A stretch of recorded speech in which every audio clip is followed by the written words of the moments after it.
He lifted his glass and said, "To our last holiday with her," and the room burst into polite laughter. I sat right there, close enough to see the reflection of the Christmas lights trembling in his wine. No one looked at me. Not even my son. Not even Daniel.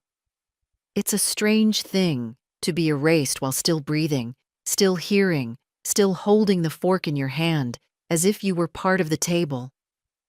I remember thinking that if I blinked too loudly, someone might accuse me of ruining the mood. Sophie touched his arm and whispered something that made him smile. I watched that smile the way a person watches ice crack under their own feet, quietly, because reacting would only make the fall faster. "Next year will be different," he added softly, as if the walls were the only ones meant to hear. But I heard. At 74, my hearing is the only thing no one tries to take from me. I cut a small piece of ham, though my hands felt stiff. Across the table, my granddaughter Clara was the only one avoiding the laughter.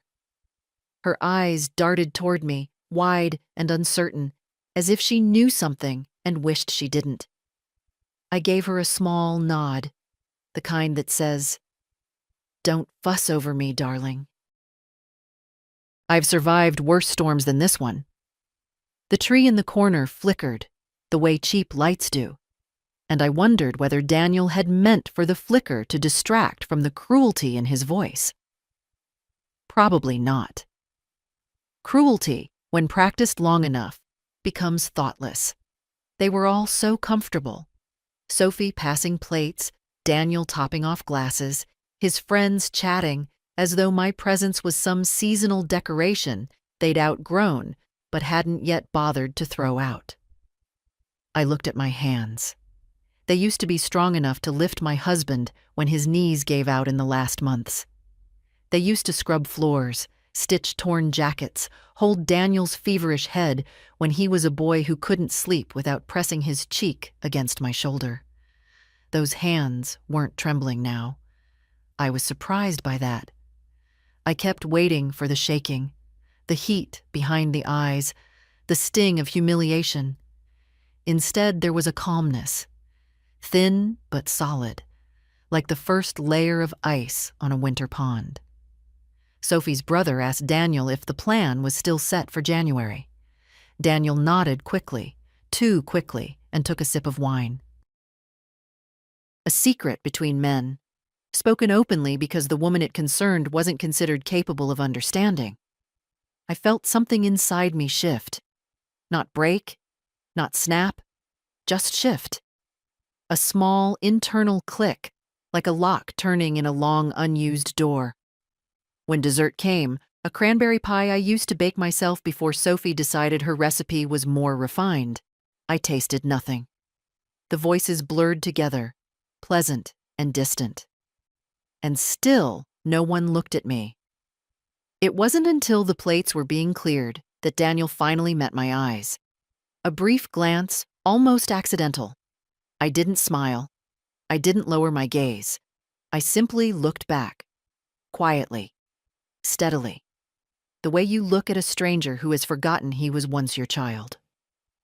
On the drive home, the night was sharp with cold, the kind that makes every breath feel like a question. I turned off the radio and let the silence settle. His words replayed, not echoing, not tormenting, just existing, like a lantern held up to show a path I'd ignored for too long. To our last holiday with her. He said it so easily, and I finally understood.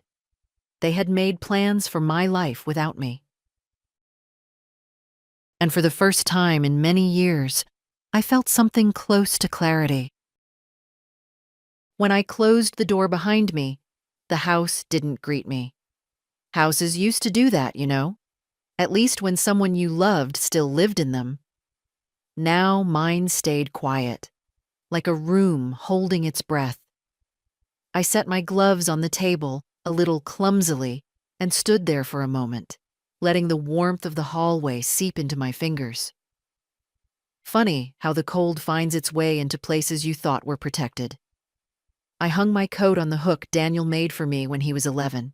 It leaned a little to the left, the way it always had, because he insisted on hammering every nail himself. I used to love that crookedness. Proof that he tried, that he cared enough to make something for me with his own hands. Tonight, it felt like a reminder that nothing stays straight. Not even the things we build with love.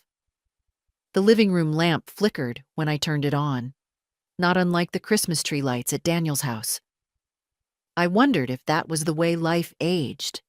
Quiet, flickering, still holding on, but dimmer than before.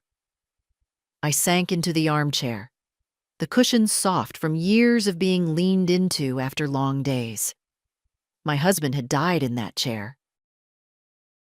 Not literally, but in the days before the end, he spent hours there, watching the window as if waiting for something he couldn't name. He used to tell me, "Ellie, don't let people rearrange your life without asking you." I remember laughing at him then, telling him no one would dare do such a thing. I was younger, softer, and more foolish. I thought motherhood meant safety. I thought love guaranteed respect. Tonight showed me how naive that was. I took off my shoes and pushed them aside with my foot. My legs ached. I'd been on them all day, helping Sophie baste the turkey because she said the kitchen stressed her out. I've learned over the years that when a younger woman says she's stressed, what she means is that an older woman is about to do the work. I didn't mind, or at least I told myself I didn't. Back then it felt like participation, like belonging. Now it felt more like service. My eyes drifted to the window. The neighbors' Christmas lights were still on, a soft blue glow that shimmered on the frost. I used to think nights like these were gentle. Tonight they felt hollow. I tried to picture next year, as Daniel had said, next year will be different. What version of different were they building without me? A facility with beige walls and scheduled mealtimes? A polite explanation to friends about how it was for the best? Or perhaps they simply wanted to celebrate without the burden of an aging mother who didn't fit their curated lives. I wasn't angry. Anger is too sharp, too hot. What I felt was something rounder, heavier, almost still, like a stone resting at the bottom of a lake. A kind of grief, but not the kind that comes from losing someone. It was the grief of realizing someone has already lost you, silently, piece by piece, while smiling across the table as though nothing had changed. I got up slowly and went to the kitchen to put the kettle on. The steam rose in thin threads, curling upward like small questions. Clara's face came back to me then, her quick, worried glance across the holiday table. Children always know when something is wrong. They sense the fractures adults pretend aren't there. I wondered what she'd been told, what she feared, what she wished she could say out loud. The whistle of the kettle startled me. My hands wrapped around the cup, grateful for the heat. I brought it with me back to the armchair and sat again, breathing in the faint scent of chamomile. My husband used to say the house sounded differently when I was upset, like the walls stiffened. Perhaps they did now, listening to me breathe, listening to the thoughts I'd never spoken aloud. I didn't cry. Tears require shock, and I wasn't shocked anymore. Somewhere inside me, I had known, maybe for years, that Daniel's love had thinned, stretched too far over the demands of his new life. I had ignored 100 small signs, the way a woman ignores the first cracks in her favorite porcelain cup, hoping it will hold just a little longer. But hope is not the same as truth. I sipped my tea, tasting nothing, and set the cup down. The night outside deepened. The frost thickened. And somewhere in the quiet, I heard my husband's voice again, not as memory, but as understanding. Don't let them decide your ending, Ellie. It wasn't a warning.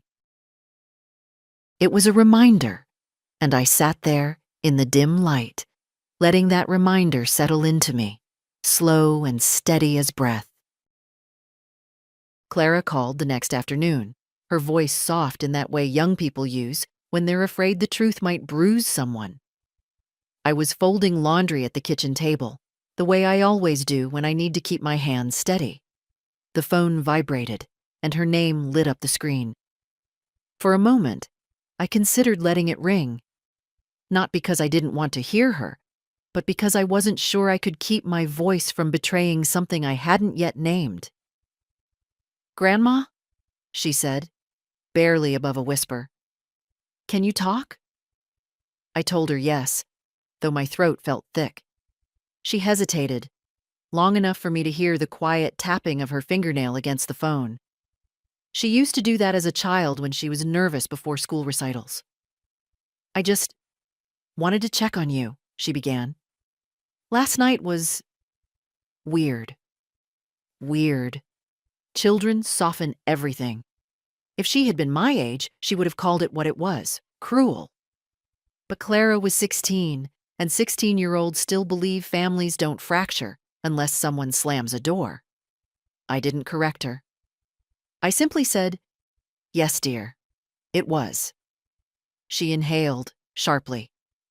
I heard Dad and Sophie talking in the kitchen before dinner. I wasn't trying to overhear anything, I swear. I was looking for cinnamon for the cider and they didn't notice me.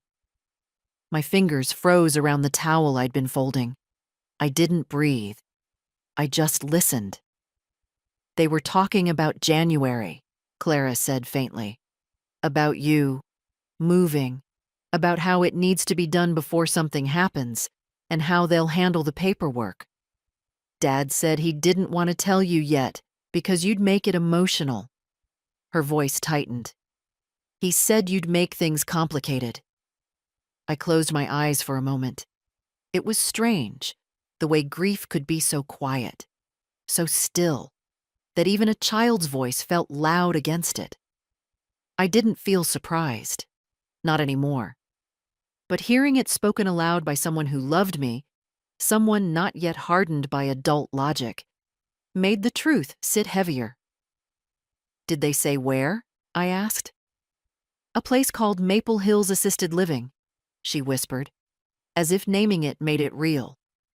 "They said it's perfectly adequate and that you don't need more than that. And they said you shouldn't be living alone anymore, not with the stairs, not after—" She trailed off. "After what, sweetheart?" Silence. Then, "After Grandpa died." As if grief were a weakness. As if widowhood were a diagnosis. As if my life since then had been some sort of ticking time bomb they were waiting to confiscate before it inconvenienced them. I sat down carefully, the chair cool beneath me. "Thank you for telling me, Clara. I didn't mean to spy," she said quickly. "It just didn't feel right, the way they talked about it. Like it was already decided." Her voice cracked on the last two words. Already decided. I felt something in me settle, not in defeat, but in recognition. This wasn't a misunderstanding. It wasn't a slip of the tongue at dinner. It was a plan, crafted in soft voices behind closed doors, dressed in the language of concern but rooted in something far smaller. "Grandma?" she said after a while. "Are you upset?" I considered my answer carefully. I didn't want to put the weight of my pain on her shoulders, those young shoulders that were still learning how to hold themselves. But I also refused to lie, not anymore. Not after last night. "I'm not upset with you, darling," I said. "You did the right thing.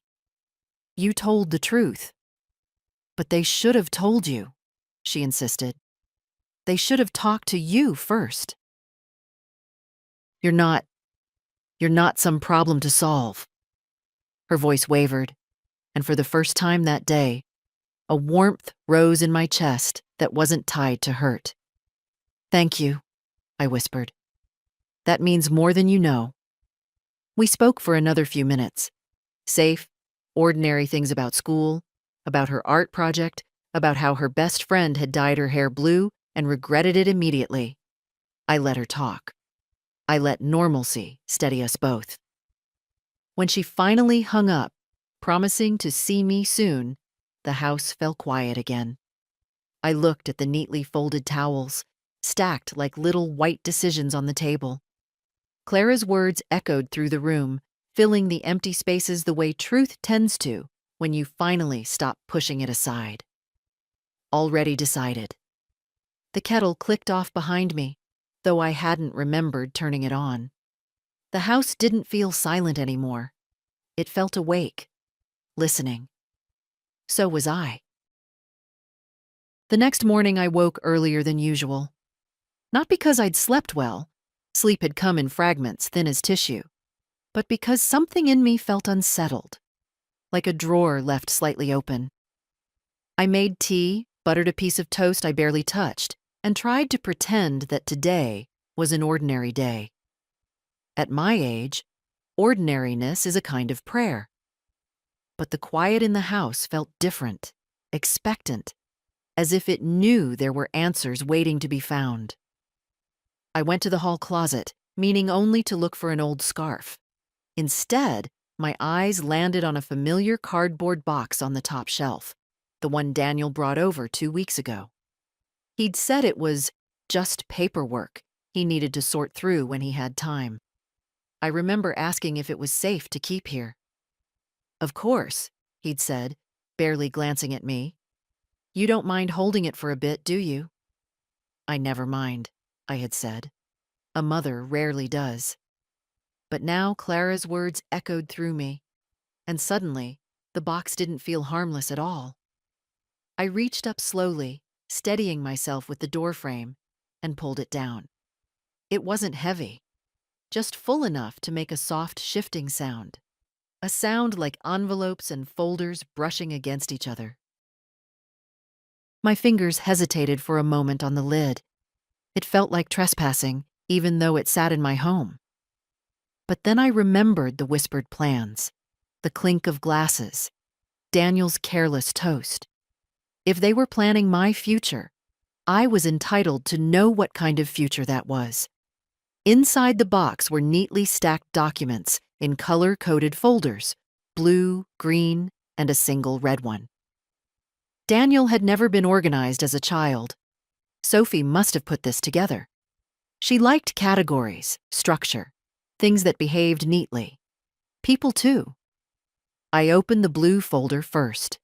Financial statements, printouts of my accounts, balances, long columns of numbers I recognized all too well. Some pages were circled in yellow highlighter. Others had notes scribbled in the margins in Sophie's curved handwriting. Ask her about this? And should consolidate? I felt a flush rise to my cheeks. They'd been studying my finances, quietly, carefully, like investigators mapping out a case. I wondered how long they'd been doing it. The green folder held brochures, glossy and smiling, images of elderly people sitting in pastel-colored lounges, playing board games, doing chair yoga. Maple Hills Assisted Living. Sunnyside Community Care. Rolling Pines Residential. Each one promised safety, peace of mind, full support for your loved one. The language of disposal softened into kindness. At the bottom lay an intake form with blanks filled in: my birthday, my medical history, emergency contacts, allergies.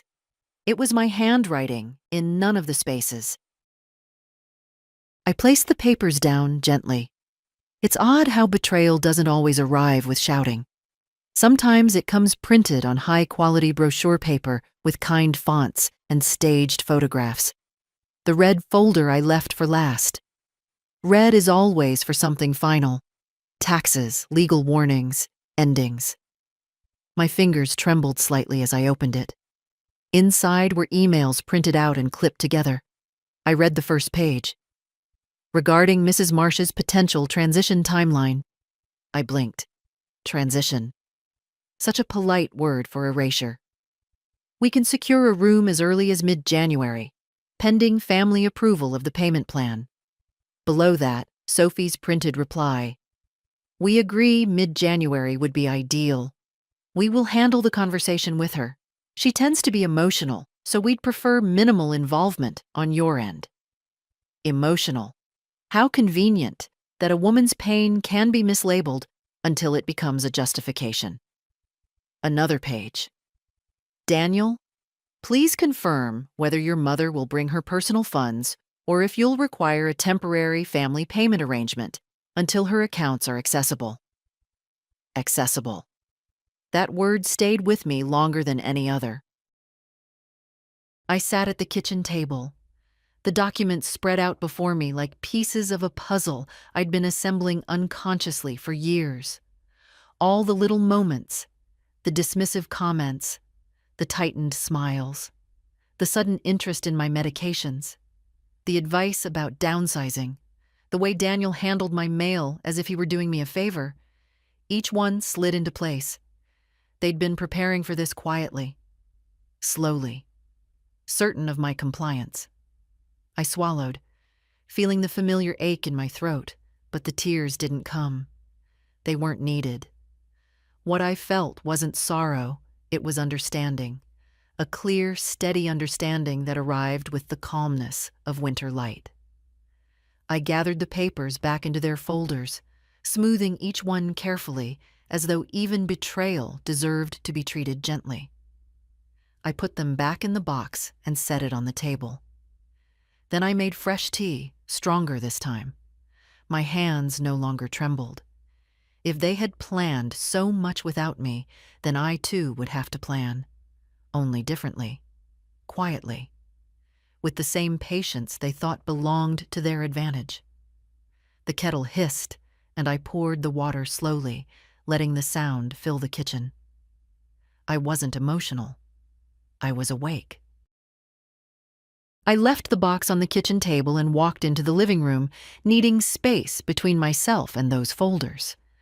The house held its usual stillness, but something in the air felt heavier, as if all the years I had lived here had gathered together to remind me of who I used to be.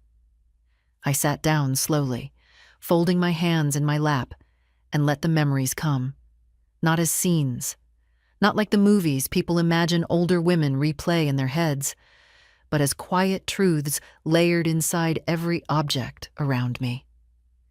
Daniel's childhood drawings still hung in the hallway, though the colors had faded. One of them, crayoned blue and crooked, was of our old house before we moved here. He'd drawn me standing in the yard with a smile so wide it barely fit on the page. I remember how proud he'd been, thrusting the paper at me, cheeks flushed. "It's you, Mama," he'd said. "You're happy." I hadn't been able to tell him then that happiness felt like something I had to earn every day, through work, through sacrifice, through patience that stretched far beyond what my own mother ever had for me. I just kissed his forehead and put the drawing on the fridge. When he was 9, his father lost his job, and I took extra shifts at the medical supply warehouse. I'd come home with aching feet and the metallic smell of latex gloves clinging to my clothes. Still, I cooked. I helped with homework. I sat beside him until he drifted to sleep. When he had pneumonia at 14, I slept in a chair by his bed for a week. I didn't leave the room except to wash my face and change my shirt.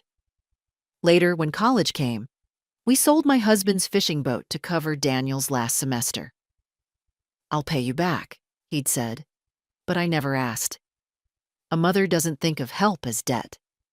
She thinks of it as duty, stitched into the fabric of her life so tightly, she sometimes forgets it wasn't supposed to be a one-way thread.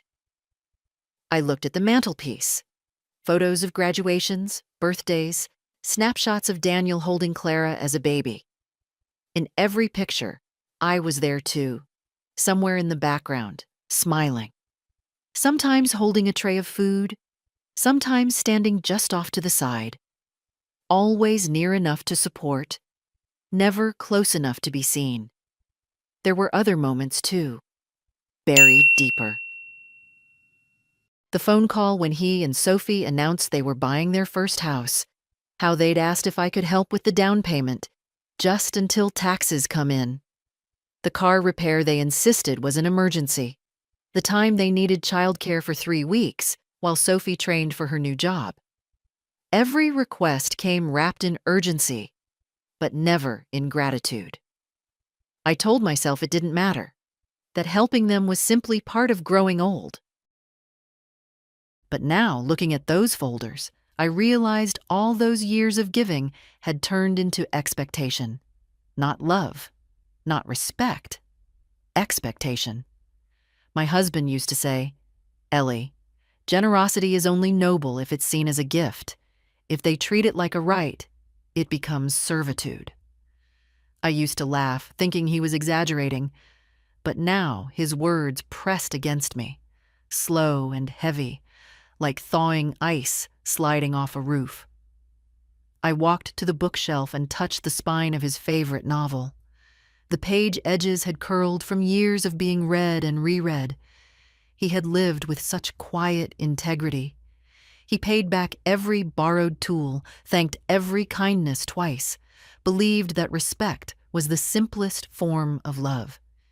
If he were here, he would have seen the signs earlier. He always did. My eyes moved to the picture of us on our 33rd anniversary. He had his arm around me, his hand resting lightly on my shoulder, not possessive, just sure. That certainty, the knowledge that I was wanted beside him, is something I hadn't felt in a long time. And perhaps that was the hardest truth of all. Somewhere along the years, Daniel stopped wanting me beside him.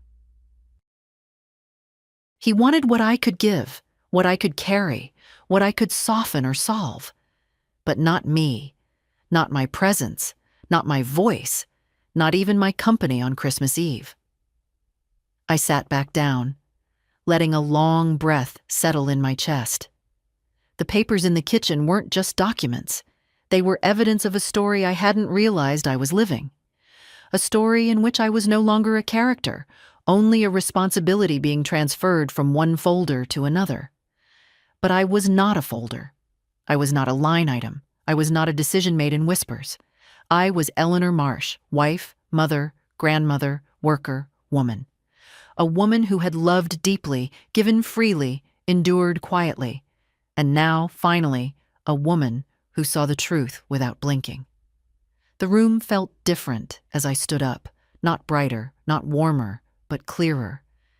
As if the house itself understood that something in me had shifted. Not broken, shifted.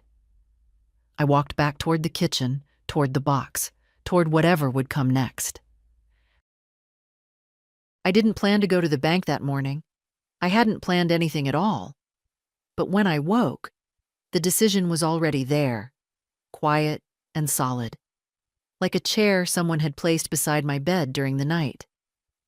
I dressed slowly, choosing my heavier coat because the wind had a sharp bite to it.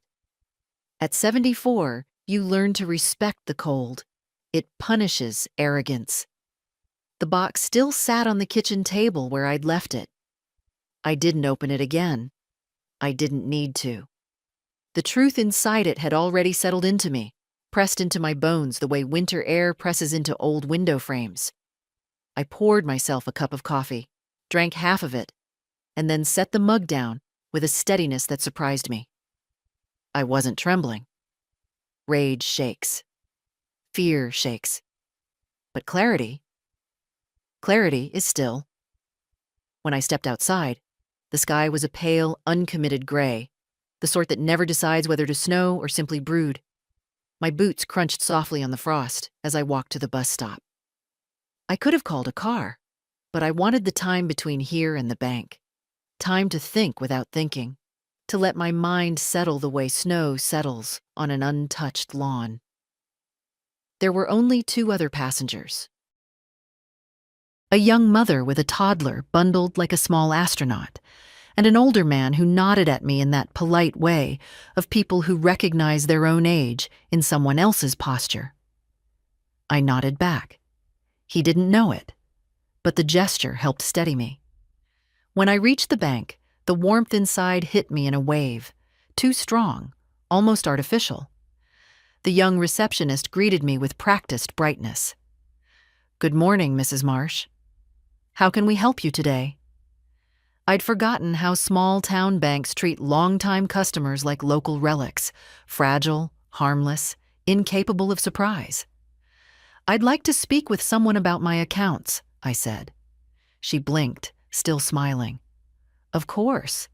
Is this about the monthly transfers?" "Yes," I said. "Those."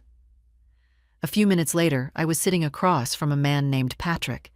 He was maybe in his early 30s, with the sort of kind eyes people mistake for genuine understanding. He folded his hands neatly, ready to guide me through whatever simple confusion he assumed I had. "How can I help today, Mrs. Marsh?" I took a breath. "I'd like to cancel all recurring transfers, every single one." His eyebrows rose slightly. "All?" He clicked through the list on his screen. "You have quite a few scheduled. Some have been active for years." "Yes," I said gently. "That's why I want them stopped." He hesitated, trying to choose the right tone.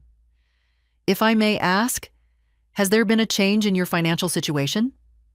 "In a way," I replied. "Not the kind you mean." He waited, but I didn't elaborate.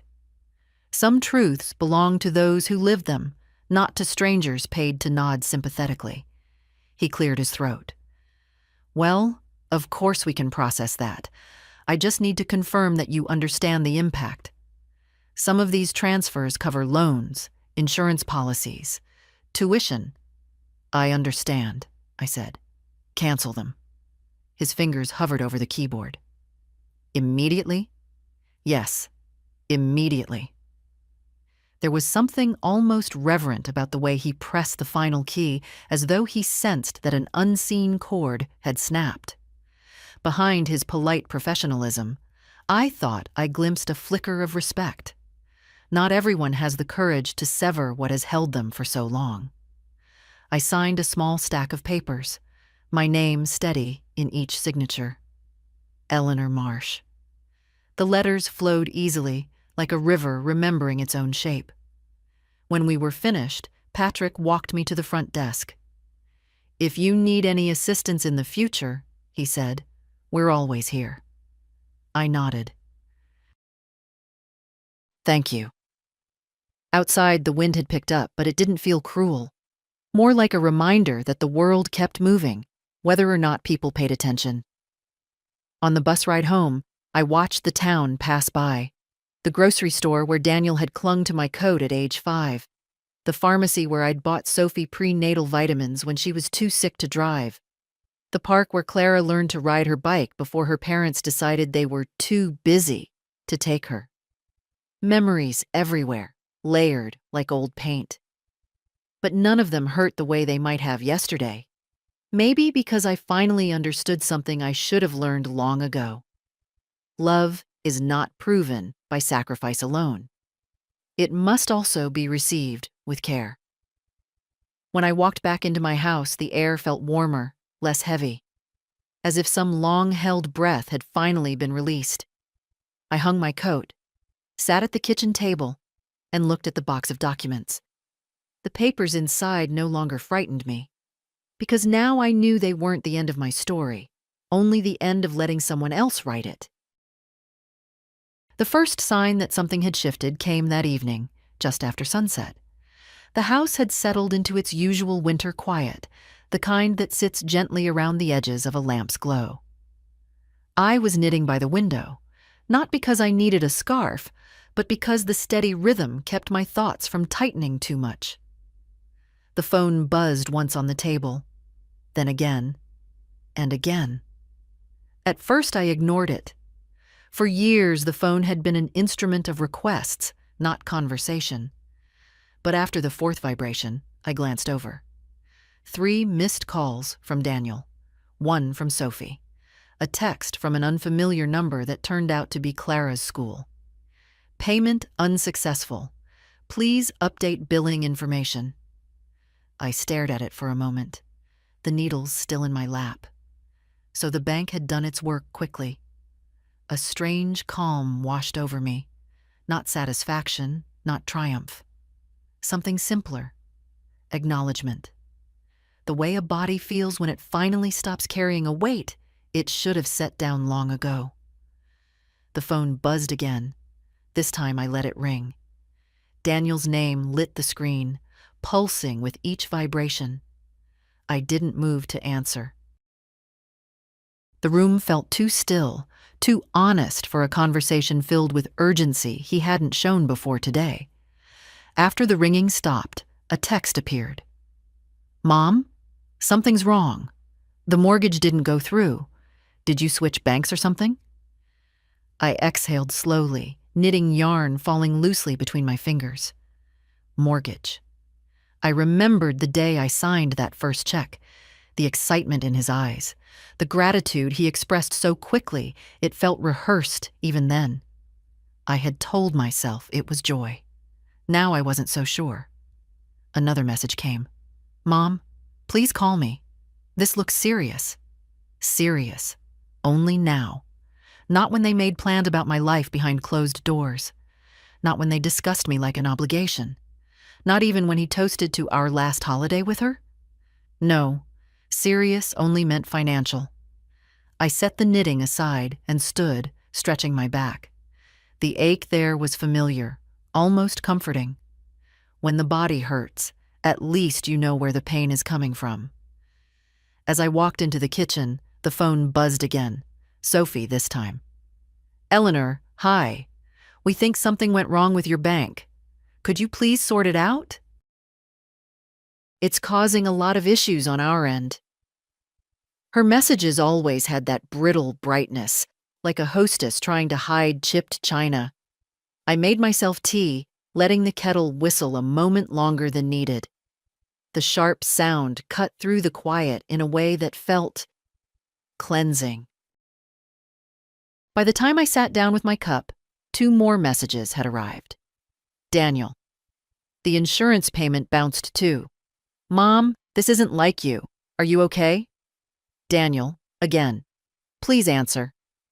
I took a sip of tea. Chamomile tonight. I needed something soft in my hands. I wasn't cruel. I wasn't punishing anyone. I was simply done participating in a structure built on my silence. About an hour later, Clara called. Her name on the screen made my chest warm in a way the tea could not. I answered immediately. "Grandma, are you home?" Her voice held none of the frantic edge the others had, only worry, genuine and uncoded. "Dad's really stressed. Something about payments not going through. Are you okay?" I smiled softly, though she couldn't see it. "I'm quite all right, sweetheart." "You didn't lose your card or anything, did you? They're acting like something terrible happened." "Nothing terrible," I said gently. "Just some adjustments." She was quiet for a moment, then whispered, "Does this have to do with what I told you?" Bless the child. She was quicker than all of them. "In a way," I answered. Sometimes, Clara, adults make decisions for so long that they forget they're allowed to make different ones. She breathed out, a small sound of understanding. "I just wanted to check on you." "That means more than you know." After we hung up, the house settled again. Only the hum of the refrigerator and the soft tick of the wall clock filled the room. A peaceful kind of ticking, steady and unhurried. At 9 o'clock, another message arrived. Daniel. "Mom, the tuition payment for Clara didn't go through." They emailed us. "We really need to talk." I ran my finger along the rim of my cup. Tuition. The one payment I never regretted. Clara worked hard, harder than most her age. But even that had become an expectation. Another line item buried under their assumption that I would always say yes. I walked to the window and looked outside. The street was empty, except for a single porch light flickering across the road. Winter air pressed gently against the glass, cold but not unwelcome. For the first time in years, the quiet didn't feel lonely. It felt like breathing space. Another vibration from the phone. I didn't bother checking this one. I had already read the story they were trying to write. Tonight, the only story that mattered was the one I had begun writing for myself. Slowly, carefully, each decision a thread in a life I was reclaiming stitch by stitch. The next morning, I sat at the kitchen table with a notepad in front of me, though I wasn't writing anything yet. I'd always believed decisions should rest overnight before being acted upon, the way bread dough needs time to rise. But this decision hadn't wilted or softened while I slept. It had only settled more deeply, like a stone finding its place at the bottom of a river. I put on my coat, locked the door behind me, and walked slowly down the street toward the bus stop. My joints ached, but the ache was familiar, almost companionable. At my age, you learn to move with pain instead of against it. The law office was on Maple Street, in an old brick building that had once been a post office. The bell chimed softly as I stepped inside. Warm air wrapped around me, smelling faintly of paper and lemon polish. A young receptionist looked up with a bright smile, the kind reserved for clients who appear harmless. "Good morning. Do you have an appointment?" "No," I said, "but I need to speak with someone about my will and financial protections." Her smile didn't falter, but it stiffened just slightly. People assume that women my age come in confused or pressured by relatives. They rarely expect clarity. A few minutes later, I was led into a quiet office where a man in his late 50s rose from behind his desk. "Mrs. Marsh," he said warmly, offering his hand. "I'm Alan Whitmore. Please sit." I took the seat opposite him. The leather was cold at first, then softened beneath me. He folded his hands. "How can I help you today?" I reached into my handbag and placed the folded intake documents from the box onto his desk. Not all of them, just enough to speak without speaking too much.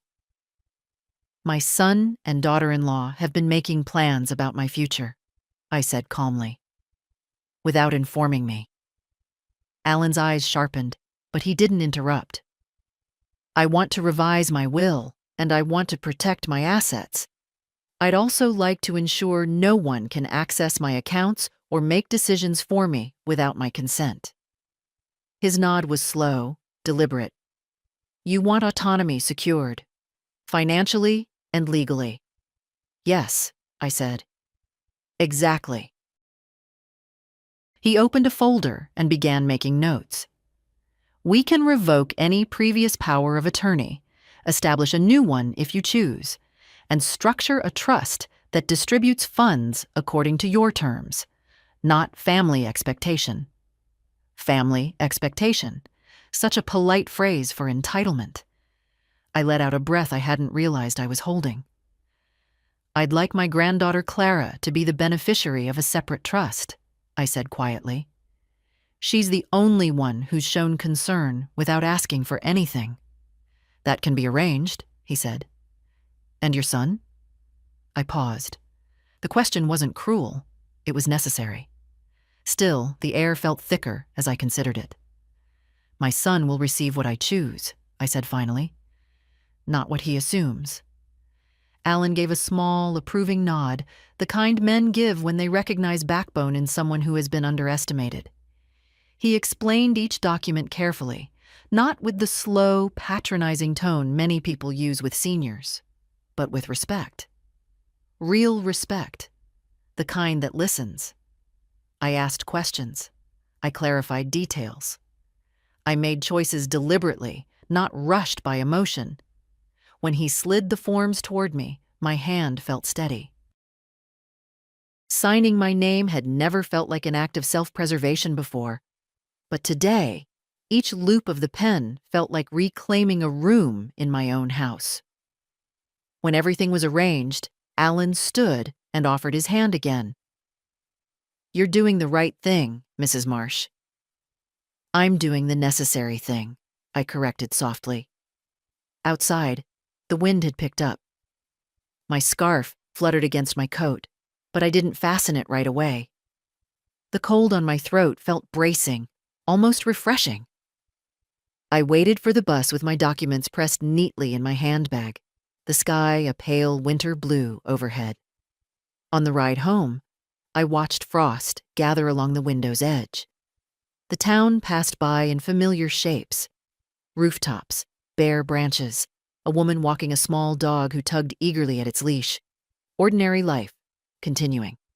But something inside me had shifted again, quietly but unmistakably. Not anger, not fear, just a deeper sense of self returning, inch by inch. I stepped off the bus and walked toward my house, the pavement crunching under my feet.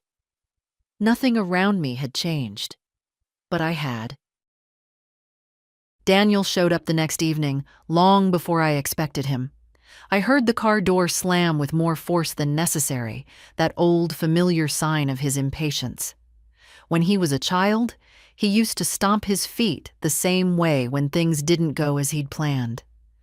Some habits age, but they don't disappear. I stayed seated at the kitchen table, my hands wrapped around a lukewarm cup of tea. The knock came, 3 sharp raps, not a breath between them. He wanted the door opened quickly. He wanted answers quickly. I took my time. When I finally opened it, Daniel stood there with a phone in one hand and a stack of mail in the other. His face was tight, cheeks flushed with frustration or embarrassment. I couldn't tell which. Maybe both.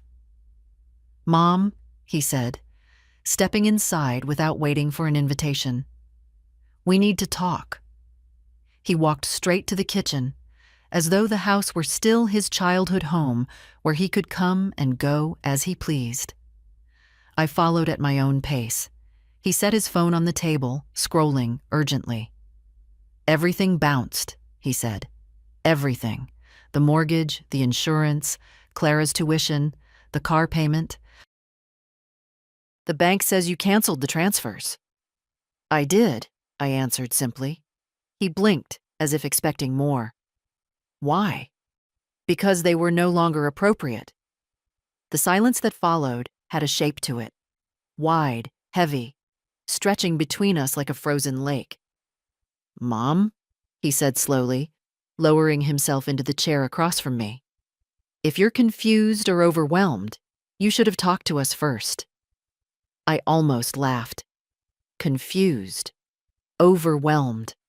The words people use with old women when what they really mean is difficult. "I'm neither confused nor overwhelmed," I replied. "I made a decision." He exhaled sharply. "But we rely on those payments." "Yes," I said. "I know." His eyes narrowed slightly, not with cruelty, but with the dawning realization that the world might not be arranged the way he thought. "Is this about Christmas Eve? About the toast? Sophie said it came out wrong." "Did it?" I asked softly. "Or did it come out honestly?" He shifted in his chair. His fingers tapped the phone. A nervous habit. "We weren't excluding you," he insisted. "It was just a joke. Poor wording." I looked at him, really looked, the way I hadn't allowed myself to in years. He was 46, tired around the eyes, handsome in a way that came from confidence rather than youth. And yet, in this moment, he looked like a boy caught in a lie he didn't know how to unravel. "Daniel," I said, "I know about Maple Hills." His face went still. A single blink, slow and deliberate. "You... what?" "The brochures. The intake form, the emails." Color drained from his cheeks so quickly it almost startled me. "Mom, listen. It's not what you think.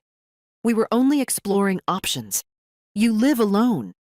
You fall asleep on the couch. What if something happens? And you plan to inform me when? He rubbed his forehead.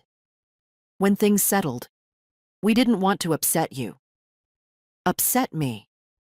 As if hiding the shape of their plans would soften the impact of being removed from the life I built. You didn't want a discussion, I said. You wanted agreement. A flicker of irritation crossed his face. Not loud, not violent, but unmistakable. You're being dramatic. I let the words sit between us, untouched. He leaned forward, lowering his voice.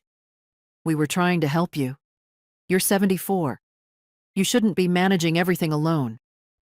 And yet, I replied, I seem to be managing just fine. He looked away, jaw tightening. We just need those payments reinstated. We're already behind. I know, I said, but they will remain canceled. His eyes snapped back to mine, wounded, bewildered. We're your family. I am aware. Don't you want to support us?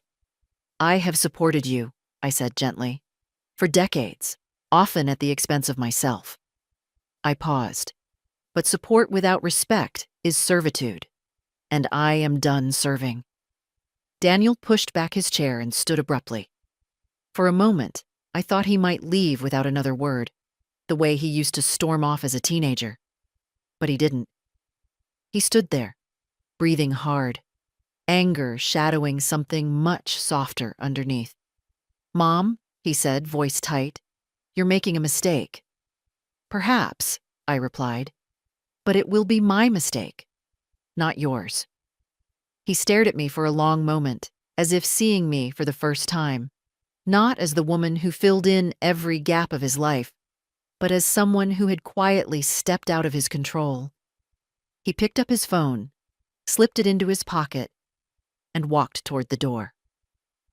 I'll call you later, he muttered. I didn't answer.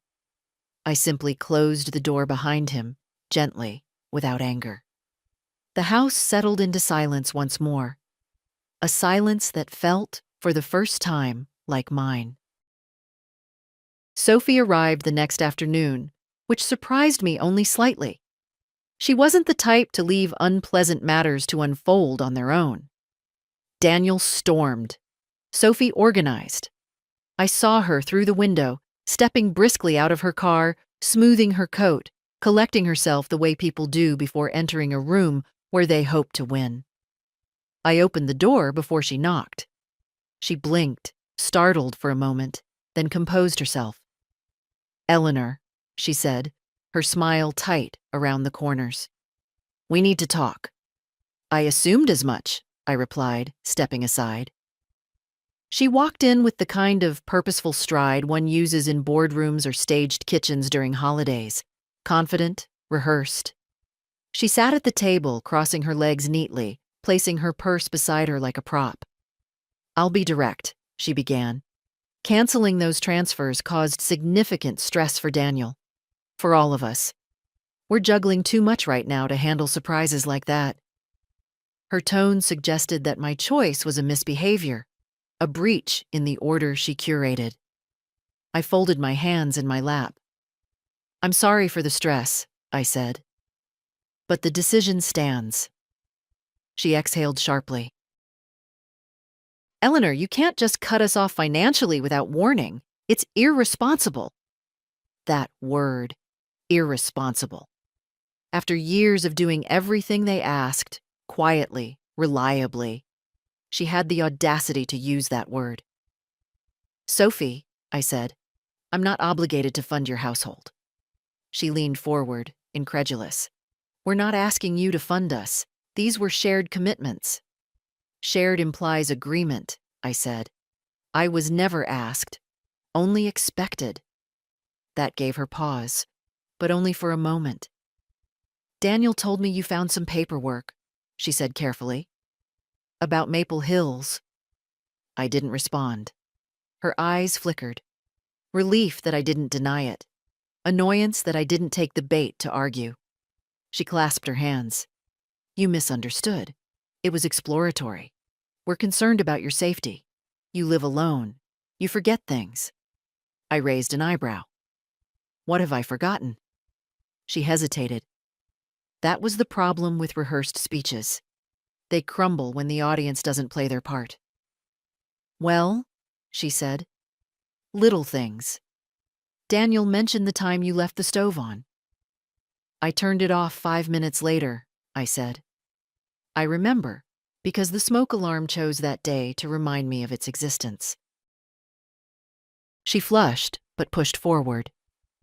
We just want what's best for you. I met her gaze. Then perhaps you should have included me in the conversation about my future.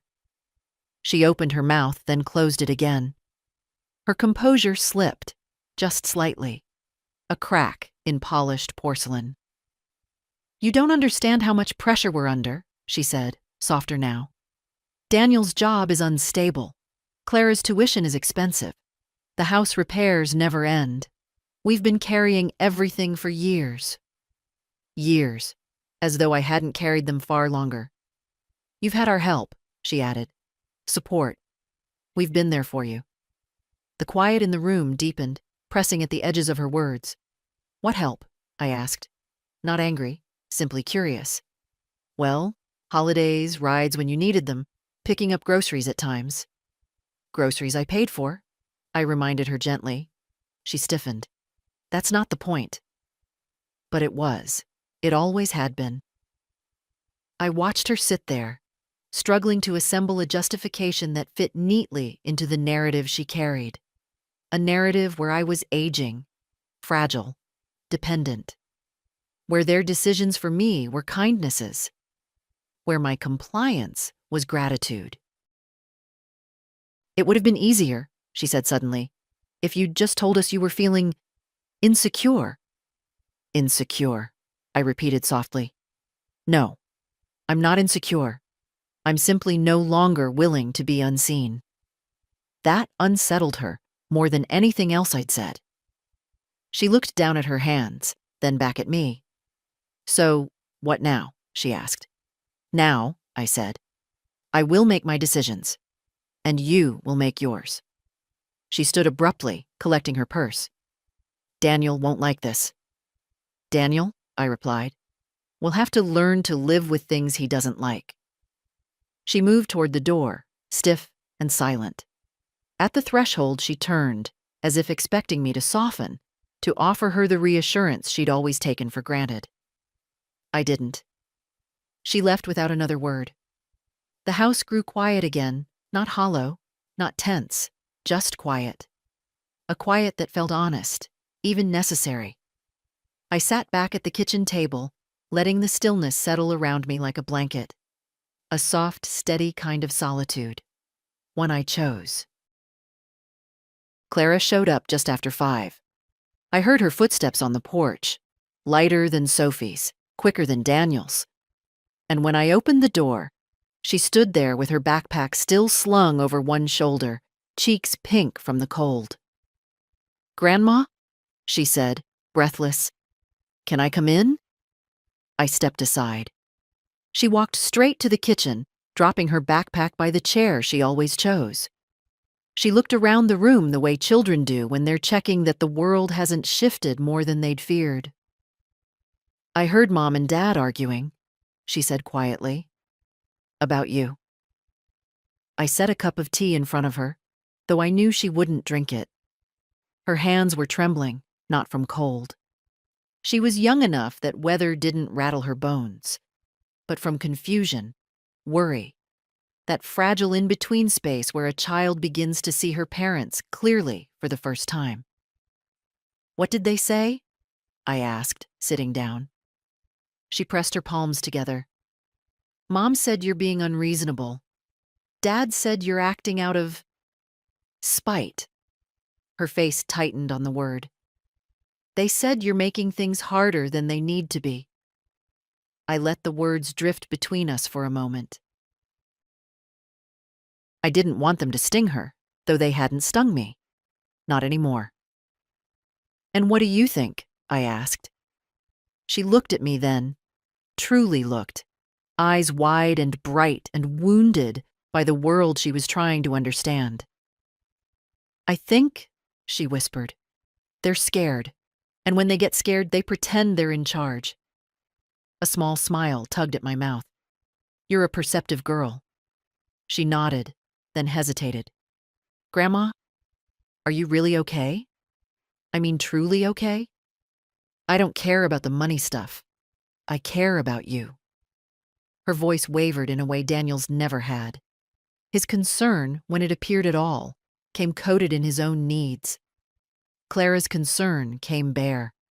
I reached across the table and rested my hand lightly over hers. "I'm all right, sweetheart. Better than I was a week ago." "I don't want them to make decisions for you," she said suddenly, fiercely. "You're not—" She stopped, struggling to find the right words. "You're not someone who needs to be taken somewhere." The ache that rose in me wasn't sadness. It was gratitude, surprising in its warmth. "I know who I am," I said softly. "And now they know that I know." She relaxed a little, shoulders dropping. "Good." We sat in silence for a while. Outside, the wind rattled the last dry leaves against the pavement. Clara traced her fingertip along the rim of the cup, circling it over and over. "I'm scared they'll be mad at me," she said finally, "for telling you what I heard." I squeezed her hand gently. "Telling the truth is not betrayal. They won't see it that way." "No," I said. "They won't. But that is not your burden to carry." She swallowed, her eyes shining. "I don't want anything to happen to you." "Nothing is happening to me," I said. "Things are simply being rearranged." She took a shaky breath. "Dad said you're cutting us off." "I'm not cutting you off," I said.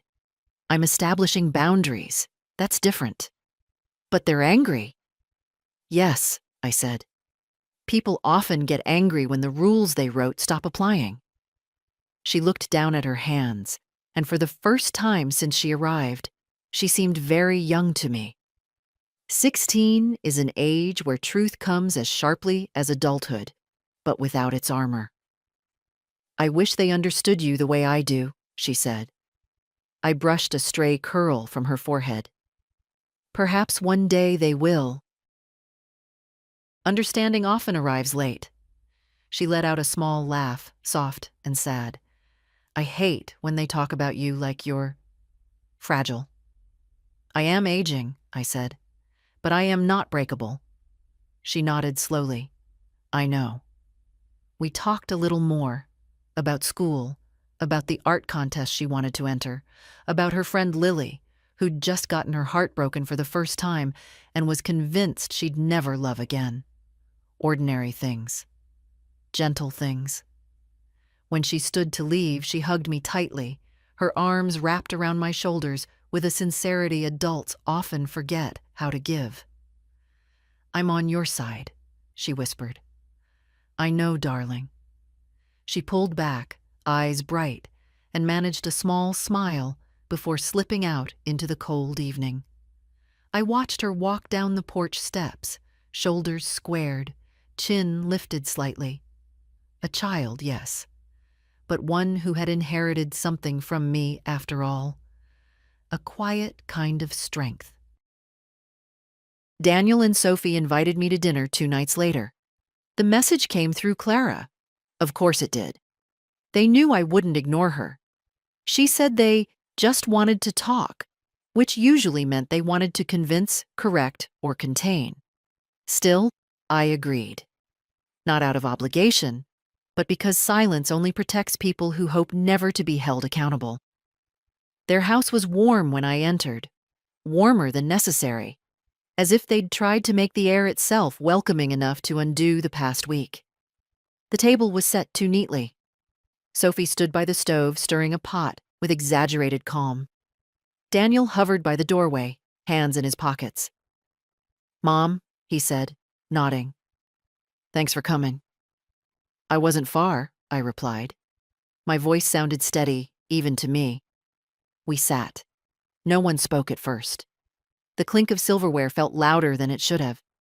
Sophie served pasta, everyone's safe dish, and folded her hands too delicately afterward, like a woman waiting for a performance to begin. Daniel cleared his throat. Look, Mom, things have been tense. We know that, and we want to straighten everything out. Straighten. A tidy word for a messy truth. I'm listening, I said. He leaned forward, elbows on the table. We think you overreacted. The transfers, the changes. You blindsided us. If something was wrong, you could have just talked to us. What was wrong, I answered gently, was the belief that I owed silent compliance. Sophie stiffened. No one expected compliance. We expected communication. Communication, I repeated. Like the kind you had when discussing Maple Hills? Her cheeks flushed. That was preliminary. We hadn't decided anything. You had filled out intake forms, I said. That goes a bit beyond preliminary. Daniel ran a hand through his hair. Mom, we were worried. Worry, I said softly, is not a license to take over someone's life. He looked at me, then really looked. We just wanted to be prepared. You're alone. What if something happened? I would have told you, I said. But you planned instead of asking. You assumed instead of speaking. And you expected me to accept it because I'm older. Sophie's voice tightened. We weren't trying to hurt you. But you did, I said. Not by planning a place for me, but by removing me from the planning. They both fell quiet. For a moment, I saw them not as antagonists, but as two people overwhelmed by their own fears, stretching themselves thin, grasping for control where they thought they had a right. Fear makes children of us all, but fear does not excuse disrespect. I'm not here to punish you, I said. I'm here to remind you that I am still here. I'm still capable, and I still decide my own life. Daniel swallowed. So where do we go from here? Forward, I said. But differently. With boundaries. With honesty. And with the understanding that my choices are mine. He nodded slowly, reluctantly, but not angrily. More like a man adjusting to a new pair of shoes he hadn't wanted, but now had no choice but to walk in.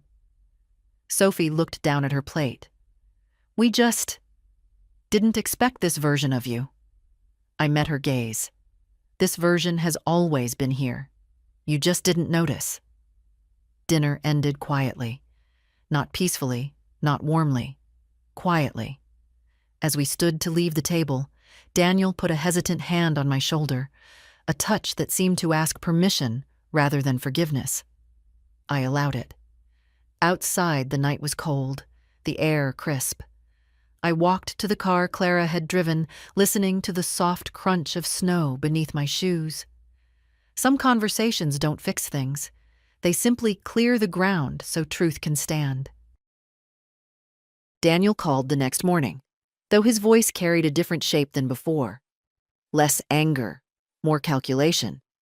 I could hear it immediately, the tone people use when they're trying to regain ground they've lost, trying to steer a conversation back into familiar territory. Mom, he said, can we talk again? Just for a few minutes. He didn't wait for me to agree. He simply arrived half an hour later, knocking softly, as if volume could soften intent. When I opened the door, he stood there with his hands in his coat pockets, shoulders hunched, not from cold, but from uncertainty. Morning, he murmured. Can I come in? I stepped aside. He entered slowly this time, looking around the house the way a visitor might, not a son. He noticed the box still on the kitchen table, but said nothing. We sat. He rubbed his palms together once, then folded them. A habit left over from childhood, gathering courage, rehearsing words. Mom, he began, I've been thinking about everything you said. That's good, I replied. He swallowed. And I need you to understand our side too. I nodded for him to continue. He leaned forward, elbows on his knees.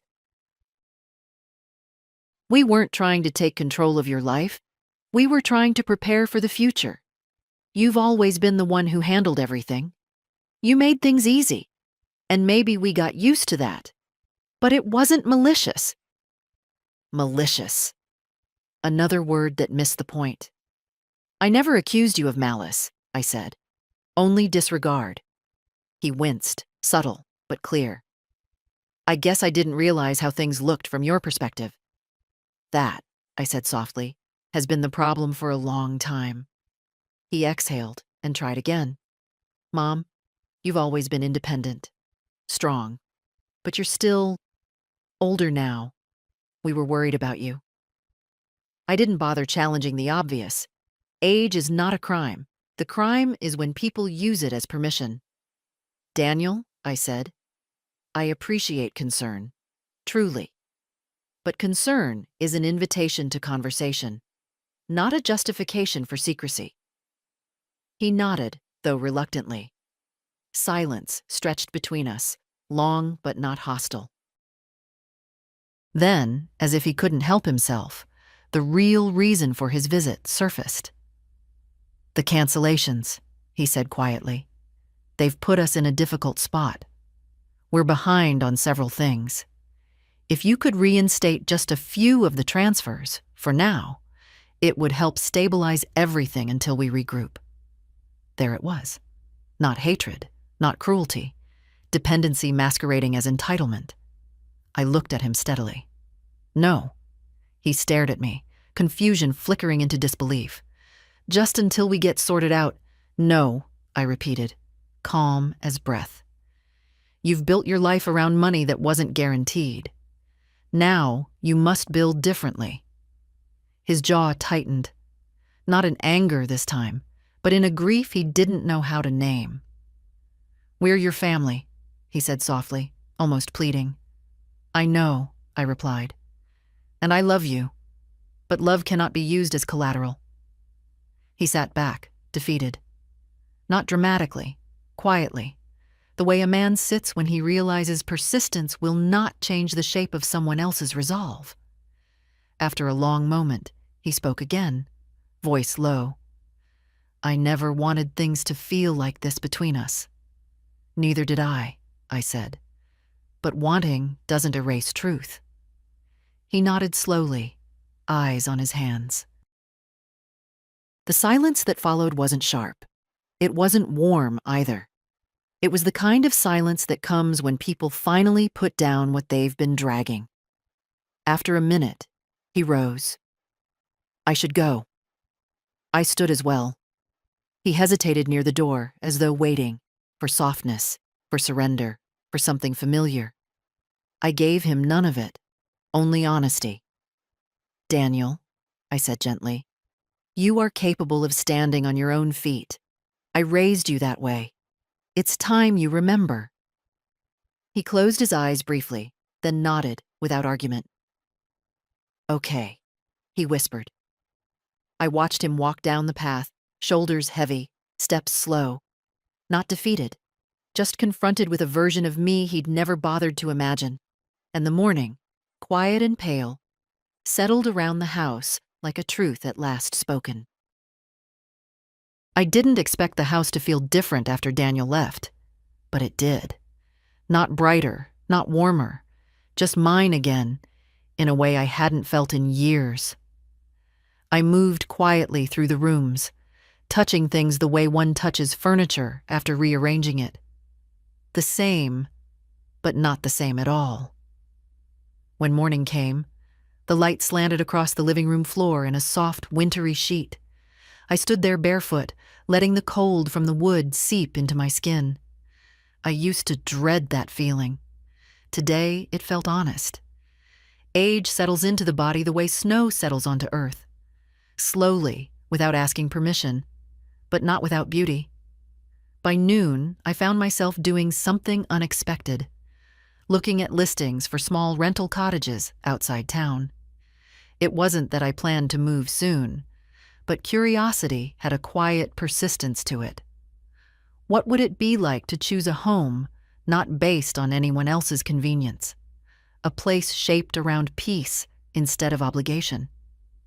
I clicked through photos, simple rooms, wide porches, clean lines, and felt something stir in me. Possibility.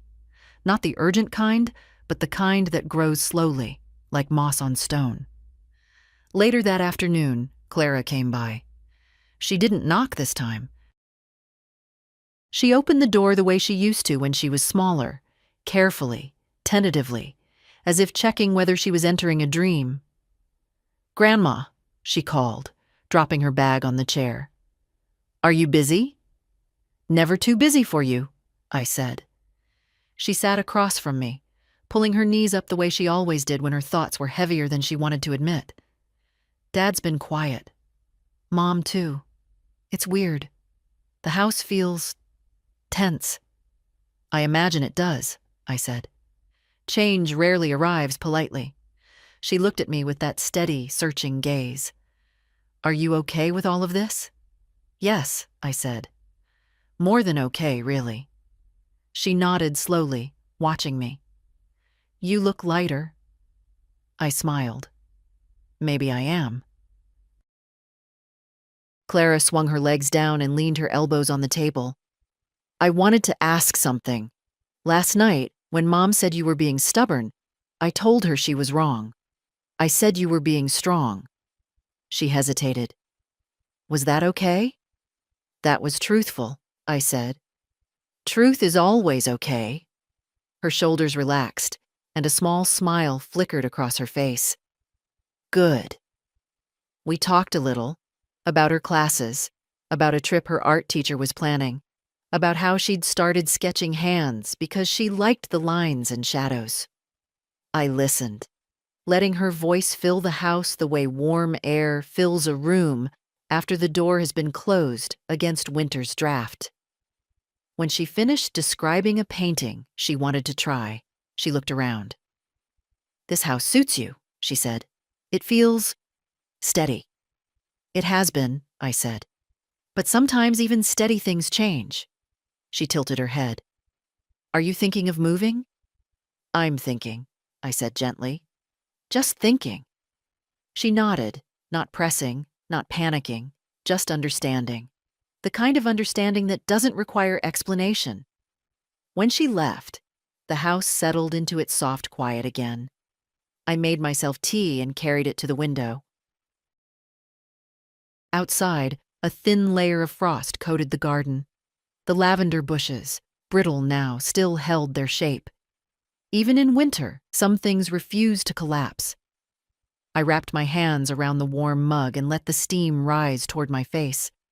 There was no drama left in the air, no urgency pulling at me. Only clarity, simple and clean. Daniel and Sophie were adjusting, slowly, reluctantly. But they were adjusting. Clara was steady. And I felt something I hadn't in a very long time. Room. Space. A future that belonged to no one but me. The tea cooled in my hands as daylight thinned, and for the first time in years, I felt wholly, quietly free. Winter loosened its grip slowly that year. The snow receded in thin, uneven lines, as if the season itself were unsure whether to stay or surrender. I felt something similar in myself, an easing, a quieting, a drawing back from the edges of fear I hadn't even realized I'd lived inside. Not fear of being alone. I'd grown used to that. Fear of being erased, dismissed, tucked away like old linens in a drawer. One evening, near the end of January, I brewed a pot of peppermint tea and settled into the armchair. The house felt soft around me, shaped by the silence of someone who no longer waits for footsteps that never come. Outside, the last of the frost clung to the railing, sparkling faintly in the porch light. The doorbell rang. I knew it was Daniel before I reached the hallway. Not from the sound, but from the rhythm of his presence, something I had recognized since he was small. When I opened the door, he stood there with his coat unzipped, hair mussed by the cold wind. He looked older, years older than the last time I'd seen him, though only days had passed. "Mom," he said, and the word carried none of its usual armor. "Can we talk?" I stepped aside. He entered quietly this time, as if the house itself required gentleness. We sat at the table. He looked at his hands for a long time before speaking.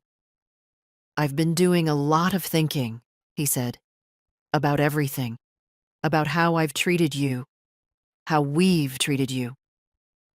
I waited, not impatiently, just openly. "I didn't realize how much we relied on you, or maybe I didn't want to realize it. You made things easy, and I let myself believe that meant you didn't mind." His voice cracked. "But I see now that I took advantage of that. I didn't mean to hurt you. I swear I didn't." "I know," I said, "but intention doesn't erase impact." He nodded slowly. His throat worked as he swallowed. "I'm sorry. Truly." It wasn't grand. It wasn't polished. It wasn't the dramatic apology younger people imagine. It was something quieter, heavier, more adult. A man recognizing the shape of his own failings. "I want to do better," he said.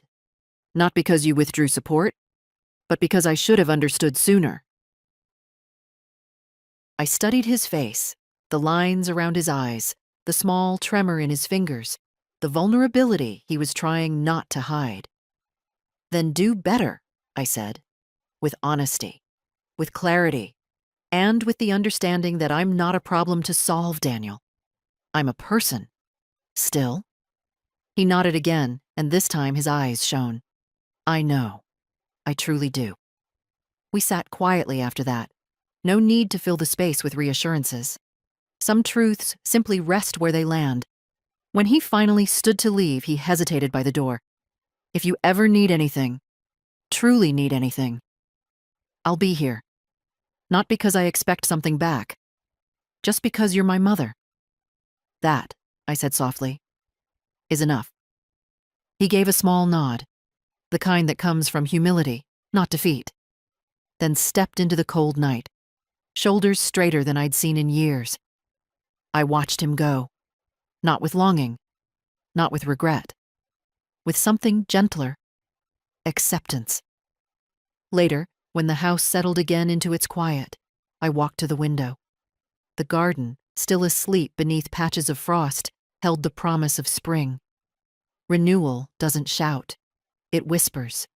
It begins slowly, beneath the surface, gathering strength long before anyone notices.